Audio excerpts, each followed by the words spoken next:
So when we're talking about diversity, especially in ALA librarianship, we're usually talking about, speak louder, better? Okay. You know, the classic buzzwords, race, gender, sexuality, all of these terms go under the huge umbrella term of diversity. And when we're talking about it, usually we're talking about it in terms of recruitment. How do we bring more people of color, more people from diverse backgrounds into the field? Countless articles, conversations, ALA initiatives have gone into this very topic. But at the end of the day, what happens when all of these drives and conversations are over? The status quo is maintained. There's a serious lack of retention of the people. They stay in the workplace maybe a year or two and then they leave. Or worse, they leave the profession altogether. And the problem is a lack of intersectionality. What is intersectionality? It was coined by Kimberly Crenshaw back in her iconic article, Mapping the Margins. And it was originally used in race and feminist theory, but it's branched out into the field of education. And basically, it's the idea that these facets of identity, such as race and gender and sexuality, can't be taken separately as like abstract and different things, but that they interact and play off each other, often simultaneously. For example, the experiences of a white female librarian will be different than a black female one, despite everything else being the same.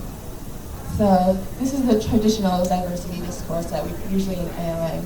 Some of the things from annual, is like race in libraries, sexuality in libraries, multicultural programming, and they never, interact. But we need these things play off in real life. So we need to start making it have like the ALA things to reflect that. And it matters because right now we're talking about diversity at like the 101 level. But we don't live 101 lives. We live advanced 400 level lives. And so the discourse we have has to reflect that thing. So I know this is supposed to be positive change, but it really is positive because we're not Sisyphus, we're not pushing a giant boulder up day after day with nothing, with nothing to show for it. There has been change, we are starting to get more people into the field. We are at least talking about diversity, which, is a long way itself in general. So we've made the first step. We've brought diversity into the discourse. So now all we have to do is start bringing, intersectionality into the discourse, move beyond the first step, beyond the first level. And, it's the same thing with diversity. These are some places that have, diversity as courses, and all their syllabi and their articles and books are up to read and find out for yourself. And then afterwards, listen, talk to people who live at the margins. I mean, while it's not necessarily their job to educate you, just asking questions can go a very long way. And then afterward, you take that information and you incorporate it. The easiest thing to do, collection development.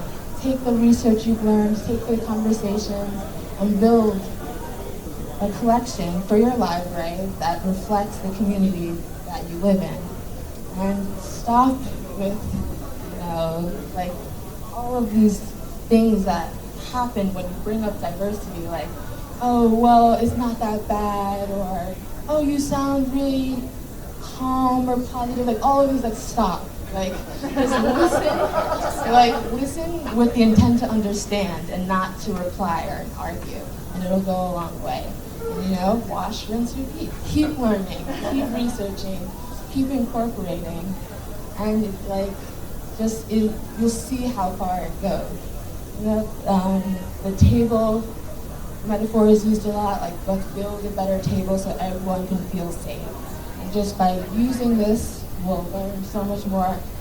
I know that, it's a struggle, but it's worth learning, it's worth untangling it, because when it's done, then we as librarians will be better people for both our patrons and for our coworkers.